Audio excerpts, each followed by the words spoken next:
দেখো লঘিষ্ঠ আকার প্রকাশ, তাহলে এটি উপরে 4 নিচে কত 10, কাটাকাটি করব।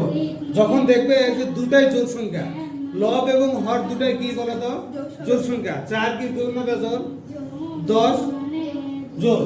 তাহলে এই যখন দুটাই জোড় সংখ্যা হবে তখন অবশ্যই প্রথমে 2 দিয়ে কাটবো। কি দিয়ে কাটবো? 2 দিয়ে। তাহলে এখানে 2 দিয়ে কাটলে কত হবে? 2 দুগুণে 4, আর এখানে 2 দিয়ে কাটলে কত? 5 দুগুণে 10। উপরে 2 নিচে হচ্ছে 5। দেখো দুটাই মৌলিক সংখ্যা 2 এবং 5, তাহলে আর কাটাকাটি যাচ্ছে না। অর্থাৎ একই সংখ্যাতে উপরে এবং নিচে দুটা কি কাটতে হবে। বুঝাতে পারলাম?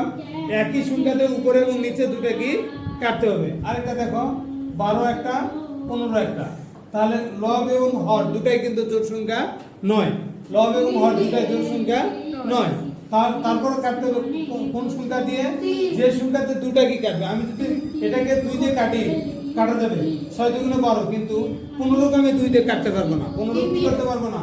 2 দিয়ে কাটতে পারবো না। তাহলে আর আমি 3 দিয়ে চেষ্টা করি, 3 × 5 = 15, 3 × 4 = 12, দুটা কি কাটা যাচ্ছে। তাহলে 3 × 4 = 12 আর 3 × 5 = কত? 15। 3 দিয়ে 3 কিন্তু লিখবো না, যেটাতে ভাগ করব, যেটাতে কাটবো ওটা বাদে অন্যটা লিখবো। তাহলে উপরে 4 নিচে কত? 5। ঠিক আছে?